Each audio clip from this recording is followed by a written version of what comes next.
നീ ഇപ്പൊ എന്റെ അണ്ടളത്തിലേക്ക് കയറ്റിയില്ലോടാ ചേട്ടാ ഇത് വണ്ടി അങ്ങ് എടുത്തു.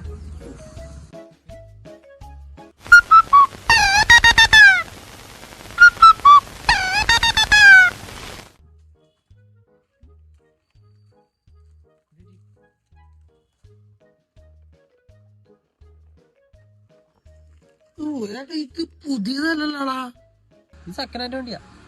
എടാ നീ എന്ത് പരിപാടിയാ കാണിച്ചു? എടാ നിനക്ക് ഈ വണ്ടി എടുക്കുമ്പോ ആരോടെങ്കിലും ഒന്ന് ചോദിക്കണ്ടേ? അറ്റ്ലീസ്റ്റ് എന്നോടെങ്കിലും ഒരു വാക്ക് പറയണ്ടേ? ചേട്ടാ വണ്ടിയൊക്കെ നല്ല കേട്ടാ. നീ ഇപ്പൊ ആ വണ്ടി എടുത്ത് പുറത്തേക്ക് ഇറങ്ങുമ്പോ തന്നെ വല്ല പാണ്ടിലോറും എല്ലാം കയറും. എന്ത് ദൂരം കേട്ടോ. ഈ വണ്ടി കൊള്ളില്ലടാ, നരകത്തിലേക്കാ നീ പോണത്. എടാ ഈ വണ്ടിയുടെ ഹാൻഡിൽ ഇത്രയുള്ള വളയുള്ളോ? ആ വളവില് നീ അരഞ്ഞു പോവും. എന്റെ പൊന്നേട്ടാ, ഇപ്പോഴത്തെ വണ്ടിയിൽ ഇങ്ങനെയാണ്. നമ്മള് വളക്കേണ്ട പോലെ അങ്ങ് വളച്ചാൽ മതി, അതങ്ങ് തിരിഞ്ഞോളൂ. വളക്കേണ്ടവരെ വളച്ചാൽ മതി, നേരെ വല്ല വണ്ടിക്കടി കയറിക്കോളും. ഉയ്യോ, എത്രയാണ് ഈ വണ്ടിയുടെ വില? ചേട്ടാ 1.5 ലക്ഷം രൂപ ചേട്ടാ മേടിച്ചേ. ആ പൈസക്ക് നിനക്ക് വീട്ടിൽ പന്തലിടാല്ല. അവസാനം അടിയന്തരത്തിന് എന്റെ വീട്ടിൽ വന്ന് ക്ഷണിക്കാൻ നിൽക്കരുത്, ഞാൻ ഉണ്ടാവൂല.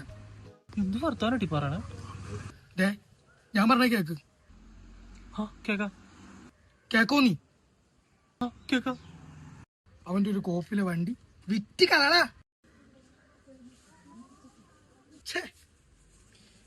ചേട്ടാ കഴിഞ്ഞ ദിവസം ഒരു വണ്ടി എടുക്കണ കാര്യം പറഞ്ഞാലേ ചേട്ടൻ, അതേതാ വണ്ടി? ഞാൻ വണ്ടി എടുത്തായിരുന്നു. അതേതാ? അത് ഈ വണ്ടി തന്നെ, ഈ മോഡൽ തന്നെ. ഊട് വൈര കണ്ട വഴി.